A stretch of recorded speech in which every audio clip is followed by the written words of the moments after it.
Namaste without taking more time. But you see, morning I had read something very beautiful from the mother, which I must share. So there is a lovely picture of the mother, and there is a little quote below. Such is life, and one must go through it with a smile. So everything in the world teaches us something about life and something about yoga.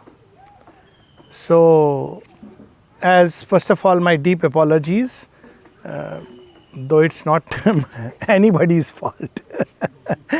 So I was waiting, and then for some reason the taxi came late. So you see, life is like that, and there is a reason why I am speaking about this. What is required is to know that where we have to go and the determination to reach that goal.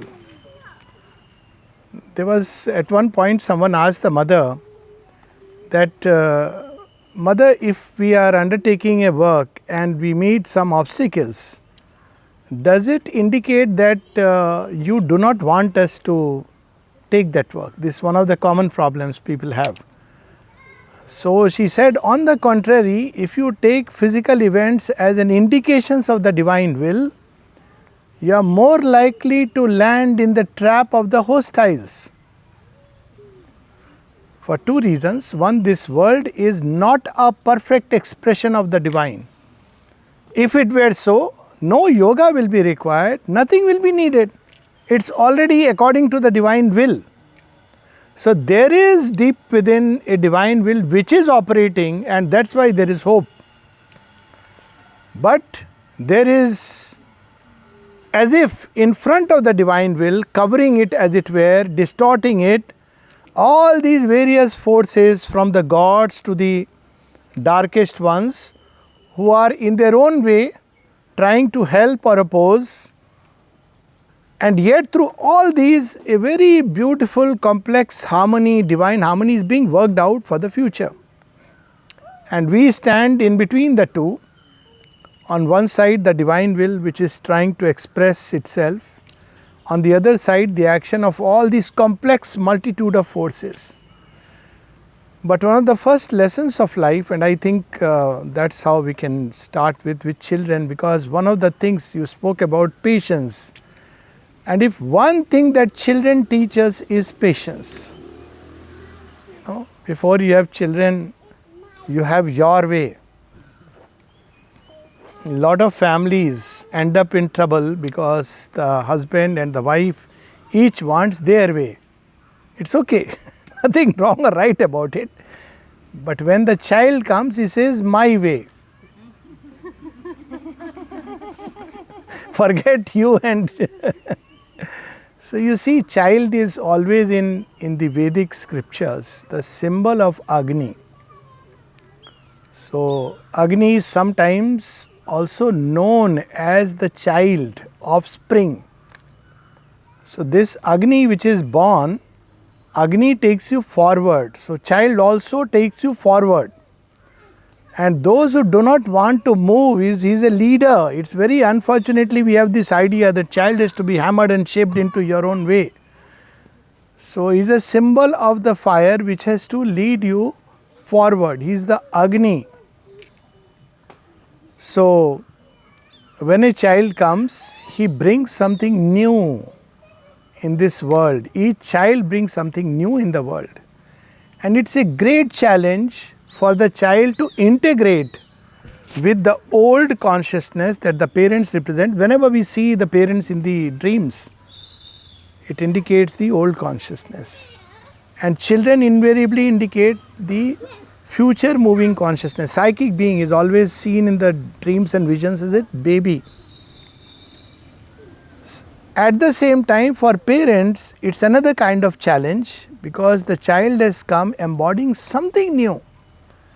And how they are going to deal with this new something which has come into the atmosphere. This process is accelerated today because we are in evolution fast forward. So the challenge is much greater than what it was, let us say, a generation or 2 generation or 3 generation back. Even then, if you read the Greek philosophers and what they had to say when children were there, all the youth, they used to feel that, well, my parents don't understand me, same problem. And the parents felt that my children are going stray. You see, when you read the story of Socrates and why he was poisoned, it's so, I mean, he was rather given the sentence, he was not poisoned. Why? Because he was regarded as the corrupter of youth and their morals. Things didn't change when Krishna came. Same thing Bhurishrava tells Sri Krishna in the great battlefield. You are the one who has corrupted the youth. You don't deserve to be worshipped. All kinds of things which are unspeakable. Now every time, and so in each evolutionary juncture we will see that suddenly evolution moves fast forward, and while we are busy changing the systems and parliaments and rules, regulations, Divine has a very simple way, he changes the children. And the mother actually spoke about it in her message of 1958 and then 1959. That message is there in one of her first conversations, 1st January. And then she says that material nature has agreed now to collaborate with the new consciousness. And then she explains, she says, don't think that when I give these messages that things are going to become simple. What it means is that she was playing with material nature, and material nature said, I don't want this new thing which you have brought down. I am fine with my game which will take millenniums. I know ultimately I have to build the perfect form for the manifestation of the divine. That's what nature is busy doing. But let it take another million years. Let me enjoy the game. And the mother starts playing with material nature, and as she plays, material nature feels the new consciousness, says, oh, this is actually making the game much better and more enjoyable. So she accepts this new consciousness. This is there in one of her conversations. What does it mean? It means that the children who are going to come after 58, 59, 60, cutoff point, my birth year, so I am a bit partial. Children who are going to be born after that, they are embedded with this new chip, divine chip called the new consciousness. It's because material nature has accepted. It means right in the genes. It means right in the molecular level. This something new substance, she uses the word new substance, has got incorporated. So when Udarda read this passage, which is, prophecy about the new children who are going to come, I saw the omnipotent flaming pioneers come crowding down the amber stairs of birth. Into the little room of mortal life they came, faces that wore the immortal glory still, lips chanting an anthem of the soul. So he asked, Mother, these new children are going to come, it's so wonderful. She said, yes, especially in the homes of those who have opened to this new consciousness. She says, but, she cautioned him, it is not going to be easy to bring them up. So we thought new children will come, they will be very obedient children. Whatever obedience we had, they will be even more obedient. See, we have forgotten story of Krishna. Yes, they are obedient, but they are obedient to something else. The only thing we should be obedient to, and that is the impulsion of truth within us. They don't know this, they don't use these terms because they don't like to, I have seen so many of them. They don't use these words, they are wary of words because we have used too many words. The world is deafened with words. And yet they say, I have to deal with it according to what I feel within. This is a subjective age in which they have entered. Those days are gone when they will accept authority. At one place the mother says, tell the ego your authority is gone, gone, gone. They are not going to listen to that because of this new chip. this divine way of doing. So children are changing. Now whether we change parliament or not, it doesn't matter. They will grow up, and because this new thing is there, they will bring change in the society simply because they are different children. But the big challenge they will create is for the parents, for the schools, and for the world at large. So we need to understand what is their characteristic first.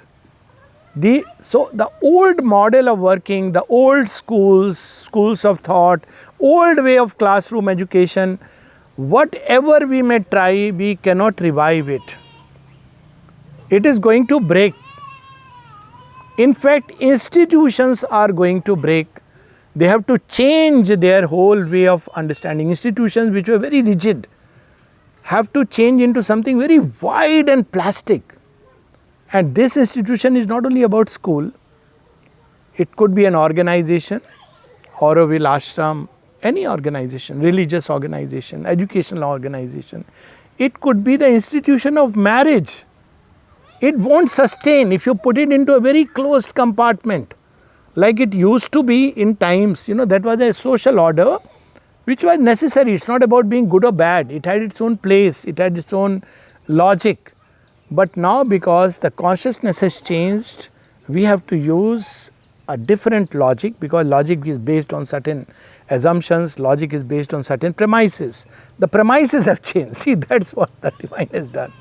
So what is the premise with regard to these children? There used to be a premise that children are all, now tabula rasa, that's what was called. They are all, nothing is there, we have to put in. This is a very materialistic paradigm. They are not a tabula rasa, they are not a clean slate. They are coming with their own dreams of the future, they are coming with their own baggages. This is an increasing recognition which education must incorporate into.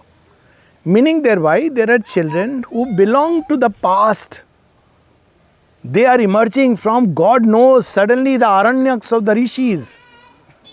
They are naturally drawn towards it. We can't tell them, oh, this is all mythology and legend. They connect with that, something very beautiful.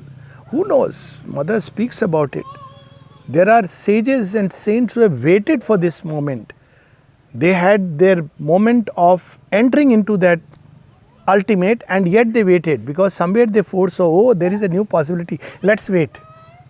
They were hanging out, not in limbo, but or if you want to use the word limbo, but in a greater limbo, not the limbo of Dante, but another where they were waiting. And suddenly with this new possibility, they are coming. They are children who belong to the past. And that's why it's so important to connect ourselves to the past, because not to the forms, but to the spirit of the past. Because we don't know. If we don't do that, then we are really speaking, not providing them with a base. Sri Aurobindo speaks in one of the places that break the molds of the past if you must, but keep intact its spirit, or else you have no future. Why this is important? Because sometimes in our eagerness for the new, we take away the plank from below and expect people to take a sky leap. So I say this, and especially each place has its own unique, there is a national past and there is the world past. They must become aware that in this world there are two levels of, two streams of life which have run.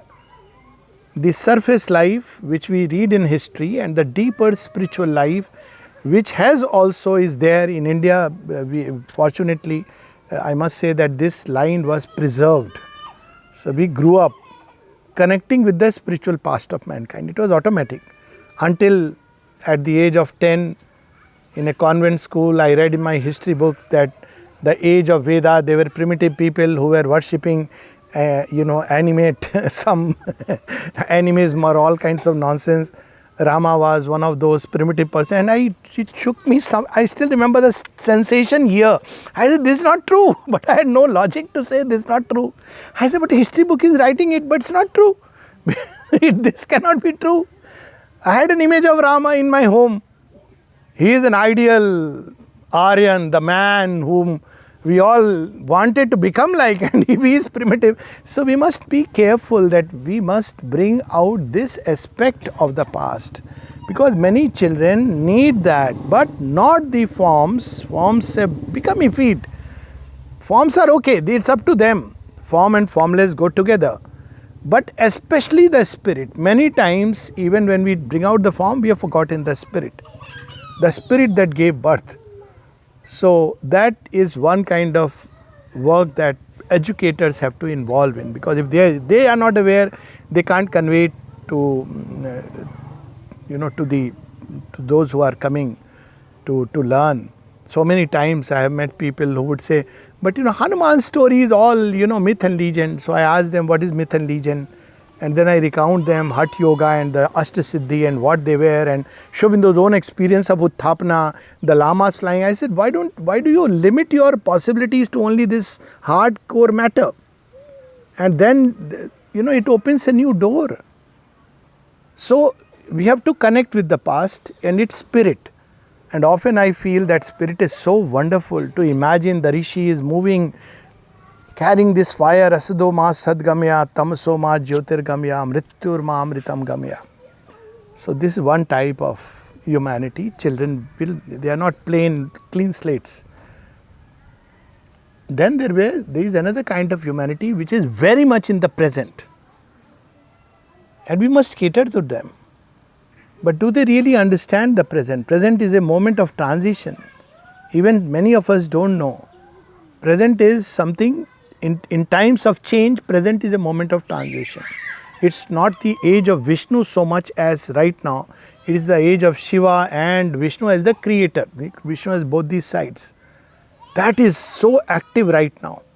Many things which are going to be destroyed, many new things are coming, and children must understand these things that are happening all around. We should talk to them, discuss with them, and bring them with this new light. Above all, hope, because you see, very naturally they want to hold on to something. A child is born, naturally he holds on to the parent. That's why for children, I remember, at least as a child, when I first heard about divorce, it was one of the most shocking things that I ever heard. I said, by God, parents can separate. How is it possible? For me, it was like a whole world tumbling down. Hota hai, this happens? Yes, it happens. I said, how can parents separate? It was like unimaginable.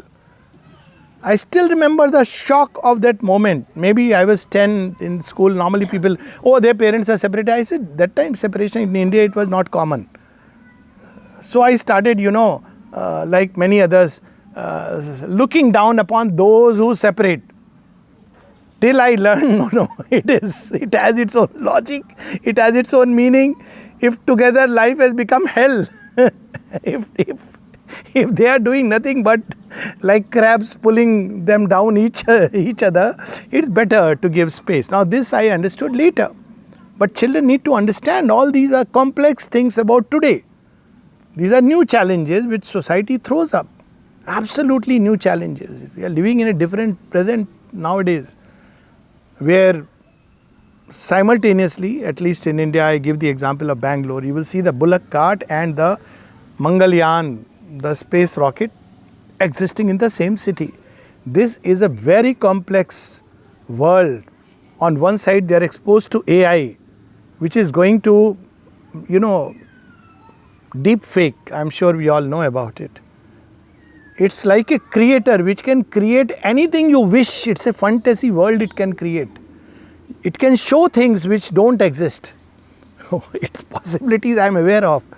But they need to learn how to handle. You cannot tell them that, look, you don't watch TV, don't do this. This is not going to work. But to learn to choose what channels to watch, how to handle the inflow of information, how to understand that everything that comes on WhatsApp, even if it gives you a WhatsApp degree, you may seem very qualified, but it's not correct. So they must learn to use their discernment, and it's not going to be easy because today we are flooded with information. This is something very unique to today's age. It was not there even when I was born and they said Apollo has gone to moon. So I remember having a discussion in our little house, they said, oh, it can't be true. Moon is on Shiva's head. How can anybody go to the moon? Impossible. They are lying. And I was trying to find a middle position. So, the middle position was maybe all this story about Shiva may not be true. So, this was the middle position. That, well, now I can't deny that, it's coming from all over. I am more modern. So, but at the same time, it's likely that the stories of Shiva may not be true. Later on, I understood both are true. And the moon here is simply a material symbol of the moon that rests on Shiva's head, which is the sign of the spiritual mind, which draws rays from the supramental sun and reflects upon earth. Then I understood the waxing and waning, everything was very clear. But that time it was, either they are wrong or we are wrong. So it's so beautiful, it made sense of everything. So they are children of the present, and to cut a story short, there are so many unique challenges. We should somehow think about how to equip them to handle this information, how to make sense out of it and not just simply give a gadget. Because if you do that or you put child locks and all, that's not sufficient. They will figure out a way and you won't even know that they have opened the lock and put it back. And you have a very nice feeling, my child doesn't go to any sites, I have put a lock and children, okay. We used to do it in a very different way, we didn't have mobiles, so we had a book, my mother had very sharp eyes, so I used to love reading all these Mandrake and Vikram Betal, that Phantom. So whenever she would come, I would keep a history book in front, I would slip it there and, what are you reading? So, see, Mama, history book. So, she will say, but this is, no, see, this proof. I got a proof that I am reading history book. Now they know how to, and they are so quick. So, mind has become very active also. This is the third challenge of today's time because we have entered into an accelerated mind's evolution. It's mind in evolution to nth degree because mind, unlike the vital, can enter into large spaces. So mental evolution was far from over. So mind is playing with all kinds of possibilities. And after the mind, when the mind will play with possibilities, at one point it will get exhausted. And we have to show them the limits. It's not easy to show the limits today. It used to be so easier to show the limits earlier of thought and tell them that, look here, there is something greater, spirit, soul. Now the mind can create so much because mind is entering into spaces which were unknown territories. So we need to, I have a simple solution, wait. So we need to basically, doesn't matter, we have to look for simple solutions for complicated problems. Much of spirituality is about that. So we have to show them the limits, the possibilities. You can't say don't do. That time is gone. Don't do. If you say it is dangerous, they are drawn. Why? Because this new chip has brought in something new. Massive barrier breakers. When I went for my MBBS studies, medical studies to medical school in Pune, so AFMC Pune, so it's an army institute. So they gave us a list of 20 places where you are not supposed to go. See, everybody has understood. I haven't said anything. Yeah, so all the students say, okay, these are the places we must go. These are the escapades. So once we must go, at least we must know, those days are gone, you can't do that. What is important is to make them aware of choices, what it means. Do's and don'ts should be replaced with the ability to make, that's much more difficult, to awaken discernment. And that needs a lot more time than simply do this, don't do this. It's gone. To awaken discernment is a long process because discernment is something which, in In fact, Sri Aurobindo speaks of this discernment as the first thing that will develop even before we talk about mind of light. Yes, of course, those who are already on to the journey, mind of light has begun to manifest.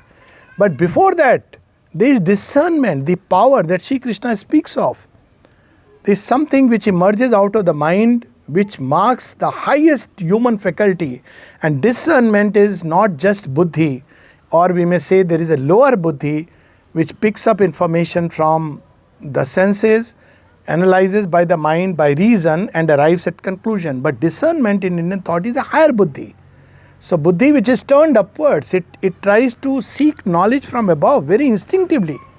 This ability to discern is something which can start from teaching them how to make choices, right from the most elementary things, rather than imposing upon them.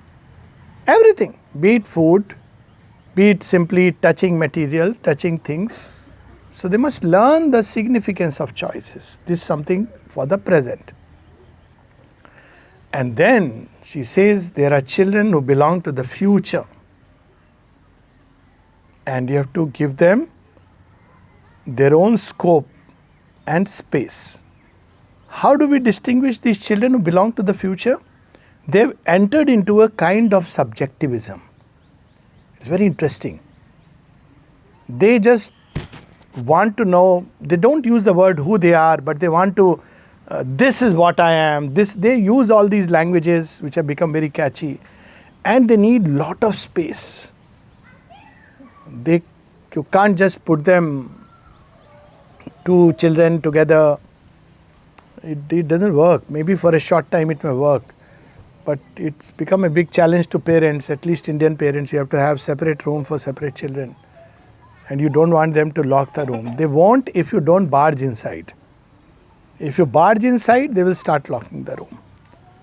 They won't if you respect that whatever they are doing, discuss with them without getting angry and annoyed. I still remember waking up at 1 o'clock one day, 1 o'clock at night, okay. So, and I saw my son's room light is still on. So like a little doting, little concerned father, I knocked. So I heard an annoyed voice, "Dad, I'm fine." So I said, yeah. So I did something I won't normally do, but after a few knocks, I just opened. So he was watching the TV. I said, "Look here, it's 1:30, going to be 1:30. You're watching TV." So he said, that day he said very intuitively, he said, "Why do you think that the television is not going to help me?" I had that time, no answer to that. I said, okay. So now, of course, he is with multimedia. He has his own media production. So he wakes up at night. He says, "See, I told you that day." He remembers. I said, okay, I agree. So there used to be a very simple thumb rule with regard to parent and child. Till 5 years, you have to treat them like a plant around which you have to make fences. Freedom doesn't mean till 5, anything and everything they will do, because it's dangerous. Physically, a child may fall, he may hurt himself. So it's dangerous. 5 to 15, you have to equip and empower them. After 15, they must be able to make choices, step back, but like the divine, divine is very smart. He steps back. Suryo yatha sarva lokasya chakshu nalipyate chakshushe bahya dosha. He's standing right above there watching everything, but he's not involved. Is he not involved? He is very much involved in the changing of seasons, in the sprouting of grains. Everything is involved, but he acts like that. So be there with an uninvolved involvedness. Should not look as if you are watching over them, but at the same time keep a watch, because they are beginning to make choices, 15 onwards. And whenever you observe that they are making a choice which may land them in trouble, discuss with them, speak to them, not authority. With this background, we come into the first few years, and as I said, Mother has said very beautifully, the education begins at conception. I would say It's true even before conception. So conception is one of the most fascinating words I like in English language. So what is conception? Conception is at once something which is psychological, and conception is at once which is physical. Meaning thereby that we conceive a child, not just a child, but everything about a child, form, what he is going to become, what he is going to do. And all these conceptions are going to have an impact upon the conception which is developing in the womb. This is an education knowledge which was there in ancient India. That's how Ashtavakra, Abhimanyu, many stories are there like that. But Ashtavakra was one of the first rebels. Can you imagine a baby rebelling in the womb? He told his dad, "You are not pronouncing the Gita clearly." And his dad cursed him. You will get bent over in fit of anger. Dad, this is not the spirit of the Gita. Anyways, he was born bent, but he was a great yogi in his own right. So when a child is in the womb, we think this strange tendency that nobody is watching us, so I can do things. I am not bringing God right now. But life teaches us that everything that we have released as energy travels, has an impact. If I think about someone sitting here that's what Buddha said, and that's what all the great mystics have said. Let's say something like an ill will about someone who may be in US. I have actually seen, not through ill will, but through goodwill. It has an impact and it begins to show some kind of a change. So when the child is in the womb and the child steps out into the world, it's so important that the thoughts and feelings of the mother and the father and of the world around is going to impact him. You can take it in as an axiomatic truth. Of course, child brings something of his own, but still, there is an input that is going. He will process it. That something of his own is surely there, because we see that Karna is also an abandoned child, and so is Krishna. So is in a way the Pandavas. But all three take different routes in their journey.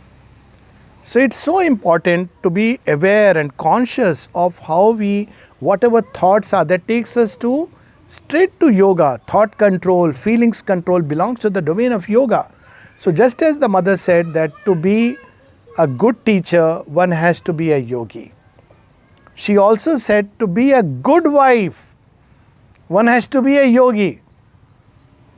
I don't know why she didn't say good husband, because she had given up on husbands. They cannot be good anyways. Yeah, there is some truth behind it. See, in Indian system, we had the parampara of sati. Sati was not a woman who burnt on the pyre. That's not... Sati was a woman who burnt in that fire of the truth of love. And therefore, she had the capacity to change even the stars and the gods. There are stories like that. So, women could be yogis. Men will be intellectuals. They will talk about yoga, while women can silently practice yoga. Well, men can also practice yoga if they develop within them the feminine qualities of the heart, which is what is missing in today's times. It's so important. So coming back to the issue, if we really want to bring children, it's not enough to have wishful thinking. My child should be like this, my child should be like that. And especially, least of all, when we talk about divinity, it will turn them away when they see our behavior is just the opposite. I remember our child at the age of 5, someone got angry with him, and suddenly he says, "If you behave like this, I will go back to the world from where I came." We were not ready for this kind of a statement. I'll go back to the world from where I came. What sense does it make? As child, you are conscious. Later on, you, of course, enter Harry Potter's world and think that's what all this is, because, with the development. But mother has used a word when she was asked, how do we begin this development? She says, my own example. She gives her own example. And she says, first is consciousness. Then she speaks about the development of the artistic, emotional and intellectual faculties. We do the other way around. First is consciousness. What is that ground of consciousness which we are developing? So that's where the atmosphere goes in. And in ancient times, looks like ancient, but I've grown up with that. We had this atmosphere of puja, and we grew up with that. So it created a ground of consciousness where I would tell my parents that, you gave me two greatest gifts. That they used to feel that we couldn't make you a big house and give you a lot of money, and I said that's not required, but you gave me two things which have held me so beautifully in life, which nobody can give. And he would say, what? And I would say, you gave me faith and devotion. I saw them, it just came. Later on, when I entered into adolescent, I had all these agnosticism and challenging and all this, how can all... But because the ground was laid, it returned back. So even though one goes through a period, one must go through because it helps you. Agnosticism has its own advantages because then your mind becomes ready. But because that seed was laid, it helped me to understand, what it means to serve the divine, what it means to love the divine, what it means to seek the divine. So it's so important to create that atmosphere of beauty, harmony, of divinity in whatever way. Now each one will find his own way. Maybe lighting a little candle we don't need to do Sandhya Vandan, but just lighting a little candle in the evening when, as Mother has said, the atmosphere is very quiet, just sitting quietly with that little candle lit, maybe with an incense in the atmosphere and some music. One day the child will ask, Mama, what do you do at this point of time? Then you can share that, see how beautiful and quiet it is. I like to sit quietly at this point of time. Don't use the word meditation because he has heard all kinds of left liberal thought and he is going to, just see it's so beautiful and quiet. Just that much. Then leave him free. Don't force. Come sit, we'll do Aarti and we'll do together. No. He learns by example. First few years, children imitate those who are around us. We do not know how destructive our own impact. We are their friends. After 15, anyways, children have to become your friend. And what an example in most of the houses I am aware of, and I am sure this happens in houses of which we are not aware of. People quarrel. At one place, there is a conversation of the mother in volume 10, Thoughts and Aphorism. I think it's aphorism number 6, commentary of that, or 7. Oh, aphorism number 8. She says, one can live without quarreling. It is so strange that people quarrel.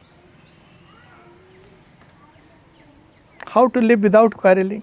Stay quiet. You're not here to prove anything to anyone. Somebody has misunderstood you.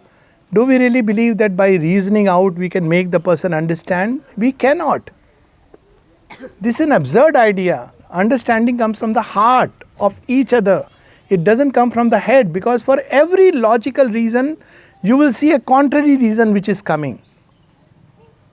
You say, no, I did because of this. No, I know. You are lying. It can't be true. But if the heart is open, doesn't matter. You think this way, I think this way, still there is love. So this heart which is closed, it's a big danger. There is a kind of thought which is circulating in this world, which believes that things of the heart are sentimentality and foolishness. And it only believes in the left brain thought, analytical thought. It's so dangerous. Because if you close the heart, there is nothing left to live for. Heart is the seat of joy, it's the seat of love. How to open the heart? By an atmosphere of love. Love is not only about a man and a woman and everything in the atmosphere children should love. They should love the plant. If you have a gardener, they are not likely to love the plant. They should love the job, work. How they will love the job? When you polish your own shoes. They will love, oh, my dad is such a big Air Force officer, still he washes. He can easily afford, somebody can do it, but he loves to do that. Oh, this is something very nice. The dignity of work, they should love whatever work is given. So this love which is all around in this atmosphere is one of the most, not one of the, it is the most powerful leverage in human beings. To love the plants, to love the animals, to love even things which we are normally repelled by, insects and all that. Okay, stay away. Love is not about holding an insect and saying, see, I love you so much. It doesn't mean that. It means simply to get over that first reaction of repulsion, then stay away. So this ability to love by opening the heart, and in the house, in the world around, to love their vehicle in which they are going, to love the school, to love the teacher, to love their friends, and eventually if they are ready with this love, one day they will end up loving the divine in all things. Otherwise it will just be, I love God and I shun the creation, I don't love human beings. And Sri Aurobindo said this very interestingly. They say that they love God, yet do not love men. Who are they in love with them? To love the divine, as another place he says, to love God, there is a particular term, but keeping aside the creation or minus the creation, there is a beautiful word he has used, but anyways, the sense is that. He says, is to give him an intense but narrow embrace. Because he is in creation, he is in everything. So we talk about supramental yoga and big things. We can't even, are vast enough. Supramental yoga requires a tremendous vastness. Mother says that, wideness, plasticity. They have to learn to be supple. Right from that age, emotional intelligence starts. When they get something, they are happy, and parents are very happy to get them things. What if they don't get something? How do they handle that? So there are many, many aspects, emotional education, spiritual education, and another thing which we have forgotten today, in today's times, which is so important, is to pray. Why? Because we were taught all the mechanical prayers. I have been praying since childhood. There used to be prayer in my house every day, the same prayer. Very beautiful prayers. Shri Ramachandra Kripalu Bhajman Harana Bhavavedha. Very nice. Hanuman Chalisa. Lovely prayer.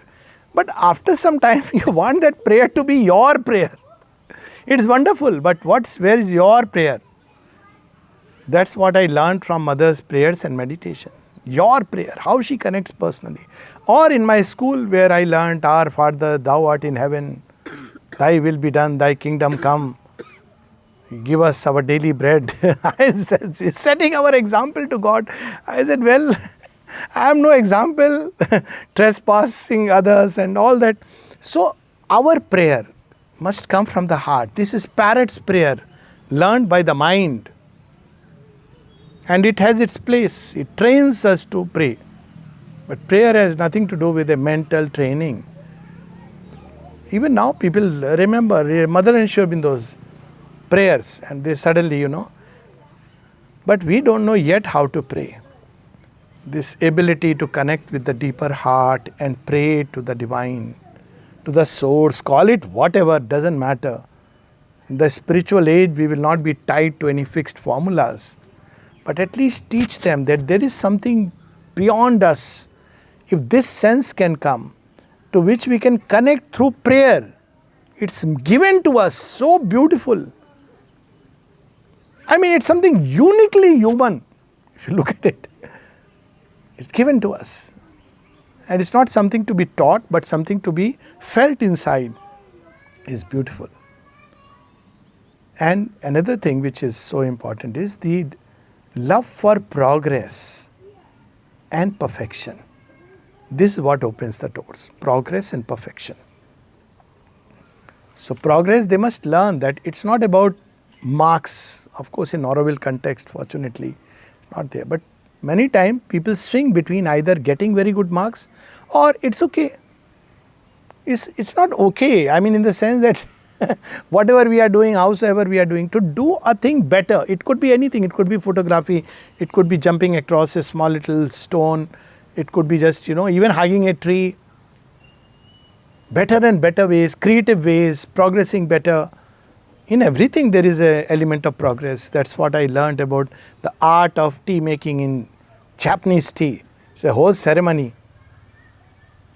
How to really, make tea better. So in everything, this urge for progress, perfection, and in the end, just 3 qualities. There are so many qualities which, endurance I have just passingly already touched. That when things are not set, they must learn to endure. This is another challenge because the air conditioned, all this, they get so worked up. So learning to endure when life doesn't deal in a very beautiful way. But 3 qualities which are so important because they are straight away connected to a psychic being. So how would these qualities? One by example, by influence, by stories. One is compassion and the other is gratitude. And the third is kindness. There are 3 kindness and compassion are slightly different. Kindness is the same level. Compassion is seeing things from above. And gratitude is so important to learn to feel inside. And if every day we can begin with gratitude when they see, why? Just because we are alive, we are given a chance again. So all this to teach them the joy of gratitude. One day the soul will emerge because the food. And lastly, stories. This is the age, first to 7 years. After that, they are going to question how Hanuman is going to fly. But first 7 years, Jo jo sursa mukh bisrawa tasudun kapi roop dikhava. The sursa, she's not an ogre, she's a goddess who has assumed the form. She's expanding her mouth. And as she's expanding the mouth, Hanuman is doubling himself. And we are so thrilled when suddenly, she has expanded her mouth beyond limit and Hanuman becomes a little like a mosquito and goes inside and comes out. Oh wow, this was our Harry Potter moment. But with a much more profound significance. Later on, what is this? Can you really expand your mouth like this? Then comes the third stage. You understand. Whatever be the difficulty and the challenge, you can always be greater than that. And sometimes you can just become humble and pass through it. This was my take home point from the story of Sursa and Hanuman. There are many others, occult, etc. This doesn't exhaust the whole story of Hanuman. But so through stories, they must become aware of certain ideal characters towards which they must move. And I think for us, one of the greatest ideals, and it's very unfortunate, even in ashram school, I think they don't know about the story of Mother and Sri Aurobindo's life. Why? Because we should not teach them all that.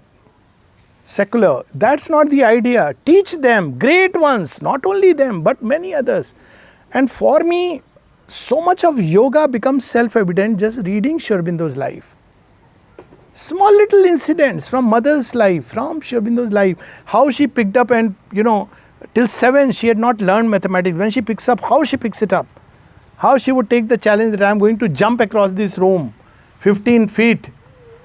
And then she just once toe touches and leaps across. How she would communicate with the vegetables so consciously. How she would deal with the flowers. And when there was a bully boy, everybody was afraid and suddenly the Kali force descends. She's a young girl, almost a child. She catches him by the collar, picks him up and dhadam. And after that he stopped bullying. They are beautiful stories. Sri Aurobindo, how he is in England and even when he had just a penny, enough to get him a sabla, one meal in a whole day along with a cup of tea, he doesn't complain about his father. Never you will read anything like that. So all these stories, in Auroville context, they must, children must be aware of Mother and Sri Aurobindo's life and many other lives. I'm not saying limit only to that. The great ones who have passed before us. Fortunately, we have still so many stories, present times, previous times, in every age, feminine, people speak about women empowerment. So my idea of women empowerment is not that I'll send you a legal notice and I'll see what you can do. I'll teach you a lesson. All anger, violence is a sign of weakness. Strength does not need to teach a lesson and make sure you will take a revenge. So my original story of women empowerment is Sita. Sita is not weak. There is a difference between emotion and sentiment. Emotions are feelings. Sentiment, when you are stuck in that state of despondency. Sita is empowered. When Ram abandons, first when she goes to the kingdom of Lanka, and she is offered so many lures by Ravana, including that you will become the queen of the three worlds. Sita says, no, stay away. And another, when Ram abandons her, I'm not entering into justification, no justification, that's a different subject. But I often say that without that aspect, it will be only Ramayana. Now it becomes Sitayan as well. When Sita is in Valmiki's ashram and two babies, first one baby, then two baby, anyways, that story, are growing up, she never tells them ill about their father. Even modern times, it's a standard which I think few have crossed or care to cross. Never once, because she knows that whatever it be, he took care of me in so many ways. Okay, yet to do his Raj Dharma. At the same time, she knows that, look here, my children should not be scarred. So she brings them up so beautifully and tells them the story of Ram in such a lovely way that their first narration of Ramayana becomes a benchmark. They narrate it in front of Ram when they go to his court. And they become capable children, not embittered children. My dad did this, children who become embittered and they are so angry, aggressive, violent. Why? Because mother's own anger has got into them. You took a courageous step, very good, stay with it. But don't let children be embittered. Don't yourself be bitter. It's okay. Things don't work out. It's fine. But that doesn't mean that life should become bitter. Be strong. Strength is dignified. It doesn't bring bitterness. Oh, this man did this to me. How can anybody do anything to me without my consent? I refuse to be embittered. So these are the things which women empowerment in the original story of Sita, love which goes beyond institutions in the story of Radha, never married, and yet you swear Krishna's name with Radha. So these are wonderful stories in at least I feel Indian mythologies are very rich in content. Sri Aurobindo went on to say someone who has not read the Mahabharata has not understood India. I would go on to say someone who has not understood India has not understood the world and the creation, because everything is here. So with that little, because we are in this context, so with this little background or too big a background, I don't know, I'll stop here, but I'll be happy for any questions and answers. I'm sorry I just couldn't stop with the time. I came late, so it's okay. All the inspiration was there. Okay. If there are questions, most welcome. If anybody has no question, I can ask. You can always ask questions. No, you can ask. Thank you, sir. You spoke about the children who are now entering into this era after 60, etc., etc. First of all, if the parents and the teachers are not themselves equipped, then all this goes as a waste. First of all, how to they first, because whatever you spoke about the children is very good, but I myself, I am struggling. So how am I to, this is the situation today in everywhere. So, parents are in dark situation. So please. Very good you brought out, because there is an aspect which is left. The concept of school as an institution where children go to learn, and then home is a place where they rest and relax and play and read and do their homework, has to go. We are entering an age which is about universal learning. I think last time this question had come up, but or someone had passingly mentioned and we didn't touch upon it. What is universal learning? And how are we going to bring this to children? Universal learning means there is a wisdom which is operating in everything. And through every event and circumstance, we should learn to learn. As I was saying, when the car gets delayed, there is something to learn there. Normally what do we do? Oh, these people, they are like that. Okay, they have to be professional and we must tell them. I do believe that we should tell them nicely, gently, without anger, that look here, this is unprofessionalism, so that they improve. It's a chance given to them. Not with anger. You did this to you made me wait like this. Not like that. But they must get that message. But more importantly, we must learn to wait. They too serve who wait. You know that famous poem? Such a lovely poem that I am blind and the only thing I can do is to wait. They too serve who wait. So this is also, this is one example I said. So many opportunities life offers. Sometimes things are getting delayed. Sometimes things are not according to your wish. Doing your own things. All this is part of universal learning. But yes, we go back to the original question. If parents themselves don't know and the teachers don't know, that's why to an extent in the ashram school, the mother was not very keen for children and the parents to be together. It may sound very surprising. She said because they bring in their atavistic tendencies. The child goes back home and there is a lovely pizza waiting for the child. And they bring their own, oh, that relative is going to come, that person is going to come. They discuss all those things, that this gift we will give, this will look nice, all the kinds of falsehoods of the old world. So she was not very keen for parents, but a lot of parents were there. You can't say that don't be around. So the next best is. And if you look at the hostels, the way the mother had created, they are not known as hostels. They are called as, even today, baby these boarding, this das boarding. And in a boarding, you will see 6 to 8 people, children. So nice. So the person who was growing up was a sadhak.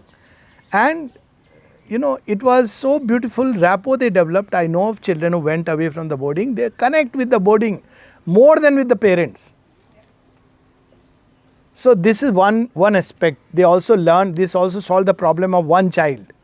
Because they learn to connect. The other children, they learn to share, they learn at an early age. Now, yes, if that is not possible always, so the next best is parents contact programs, parents need to be educated. I think that's what some of these, not this particular talk, but some of these talks are meant for that, for our own self-education. So parents are there, teachers are there. Always you will see in the teachers a mix. Some are more open, some are less open. So parents, of course, it can be done in 2 ways, by contact programs and through small little news pamphlets. And a third thing which we had started in one of the schools for kindergarten. So normally you have that either no report card or teachers write the report card. So we had started this that parents also write the report card, but on different things: intuition, restlessness, gratitude, courage. So first parents said, "Ye kya hai? What is all this?" I said, "Yeah, you also have to be involved. You are a stakeholder." This language they understand, stakeholder. It's not just my baby, it's your baby to start with. I'll do my bit, but you have to do your bit. So this is what we are giving you guidelines. You have to see that child develops along these lines. Does he share all these things? Does he care? So then they became aware that these are things which must develop. So they ask how to develop it. Then we tell them that first you develop it. If they see that you are caring, child will learn to care. When somebody comes home or is not well, when they see that my mama or papa are caring, so we will also learn to care. Okay, good. So these are 3 ways. For teachers, regular Swadhyaya Satsang. It's a beautiful term. So in Patiala and Bangalore schools where I was involved at a very, like managing level. So we used to have regular once a week Swadhyaya on mother's writings and Shobindu's writings on education. It was not on yoga, because they are connected with education. They need not do the yoga. It's though you will enter into yoga. Anything you pick up, you will have to enter into yoga if you go beyond the human limits. So this used to be there. Then we used to bring them to Pondicherry Ashram School, and they used to get contact, the children as well as the teachers. So this was the way we used to. Then of course to come together and teachers decide how to creatively bring up new changes, discuss about children, but not in the sense of a problem child. There are no problem children, they are only problem teachers. So as mother would say that, when someone would say, oh, how to come down to the level of the child, and mother would say, you have to rise up to the level of the child. And when children couldn't be controlled in a class, she would tell the teacher that you lack self-control. You are not presenting the subject in an interesting way. So to learn to find those solutions inside us. So this is what is sincerity. Now this cannot be enforced. But if you really want to do that, even if two teachers are there, it doesn't matter. Because it has a cascading effect, like the butterfly effect. So we need to do that in every sphere ideally, like in our medical department quite some time back before certain turbulences started. In the ashram context I am saying, we used to sit together, Dr. Gayatri, who was here, now she is with the ashram. So in her room with some of our sisters and doctors, we would sit together and read from Mother and Shobindu about healing. What healing is about, what they have said about. Because this is the field we have chosen, nobody has pushed us into it. So we must know what they really, so I think this is important. To communicate, Swadhyaya is one of the best ways of self-improvement. To be in the company of the divine, it's regarded as one of the qualities. In Patanjali's Yoga Sutra, it is one of those niyamas. Swadhyaya is important. We miss upon that. Each one is left to individual reading. Individual reading is okay, but most people take this as an excuse of not reading. But a group reading is always beneficial. So Swadhyaya is something very important. And then these programs, they need not be physical, they can be Zoom based or something. All this helps. This is the closest one can do. Rest is, of course, we can't destiny and the divine plan and divine will. Progress report, you said it is given to the children. Parents. Oh, it can be given to the children also. Children, we had thought we will give to grown-up children also. But I came away from that. Because in my house, if my granddaughter is given the progress report about her grandmother, she will write all that. I know that. All that, she is very furious, all that. Why not? So all the corrections we ourselves. No, not that way. They must show the mirror to us how they perceive us. See, it's important. All life is a game of perception, not reality. Nobody knows reality. So one of the things when people fight and come to my room for counseling, but they end up fighting for another 2 hours, and I have to be a mute witness. So I know that it's not that this party is wrong or that party is wrong. It's the perception. All psychology, all spirituality starts with the perception. We perceive this world the way it is because the senses and the mind give us that understanding. We perceive the other person the way the person is because my senses and my mind are weaving it like that, and normally based on outer behavior. But each one has his own something unique, divine element. That is the task of the therapist to bring out. And then they may go their own way because each has his own journey. But blaming, complaining is never the way. So yes, when children say, it means they perceive me like this. And if they continue to perceive me like this, regardless of whether I am right or wrong, I may say, oh, he doesn't understand me, doesn't know me, I may cry. But it's not going to change anything. So I have to understand, all life is about that. Relationships are about perception. You give somebody nice food, but you put that plate on the table, eat. You give somebody, sorry to say, poison. Say, oh, this is so nice. Please drink it. No, this is scotch. Oh, wow. This is very expensive. Oh, so nice. Thank you. You opened the vodka and the, what is that, champagne in my celebration. Are he's giving you poison. Understand? He's fooling you. He's fooled and he's fooling you. Oh, thank you so much. Cheers. Now, what is it? It's poison served with great fanfare. It's poison. Doesn't matter. You can say no. I mean, I have grown up in Indian Air Force where it used to be the culture of serving drinks. I said, I won't serve drinks. So people said, no, no, but it's the culture. I said, doesn't matter, I'll change culture. So I used to give them lemon water and this thing. I said, if people don't want to come to my room, the home, they are most welcome. But I stand by my convictions. So after some time, people started saying, he is an officer of integrity, huh? And all the unnecessary elements got weeded out, who would come only for drinks. Why should I give? It's okay. I am not denying that you have a right to drink and enjoy and party, and I am not going to tell you that stop, become an activist. No. But I have my own right, and if you come to my home, it's the way I have organized my life. People come and ask, oh, you have put Mother and Shobindo's picture in your house everywhere. I said, you have a problem? I said, no, I have had these people. I said, I know you are brought up in a tradition that you are only a secular upbringing. I said, fine, but you believe in tolerance and liberality. I love this. It's my choice. Any issues? No, no, sir, we didn't mean it that way. I said, fine. I enjoy my life my way. You can put Shah Rukh Khan's picture. I'm not saying don't put it. So, this courage of conviction. Yeah. So, perception is about that. That's how people take to these false ideals, because we have not given them the true ideals. They see their parents weak-kneed characters who are only following the typical norms.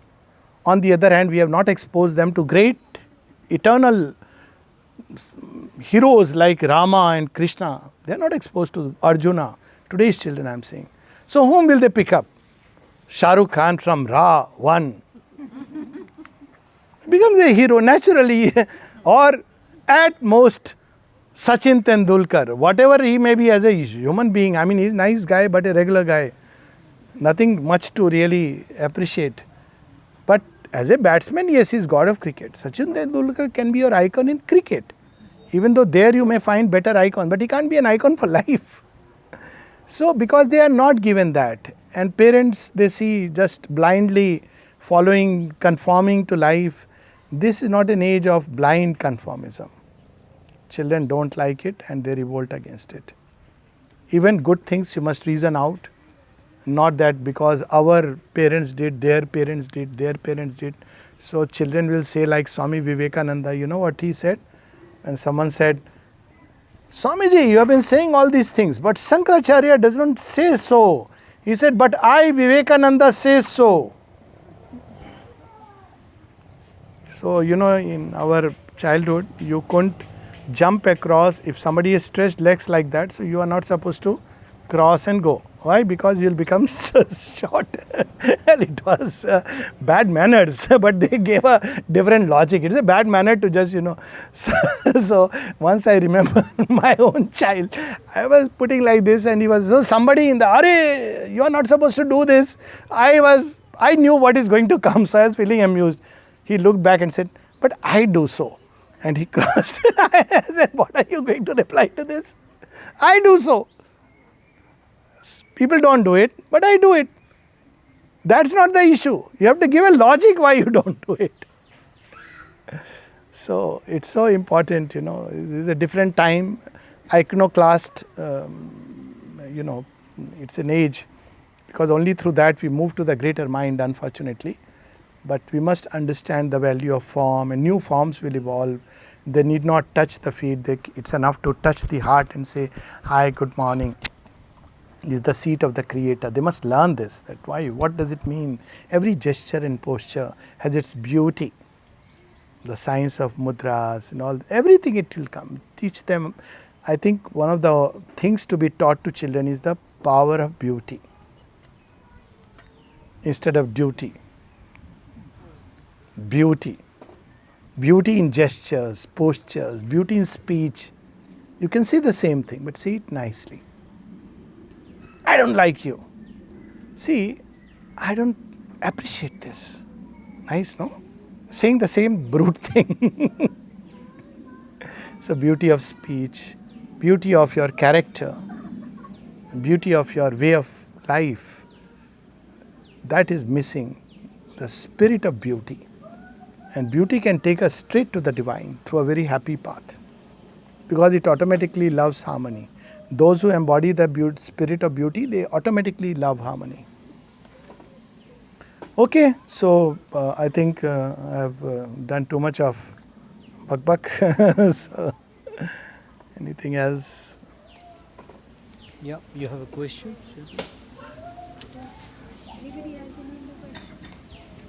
I have plenty of questions, but there is That no we can time have to answer. separately. I have lots and lots, but I don't want to embarrass everybody with the time. No, no, you are traveling with me, so we can have it on the way. Okay. And I have crossed the age also. I'm That is not nor acceptable. a mother, nor a child, nothing. We But are I see the ageless, world. timeless. We are infinite. Always we must remind ourselves.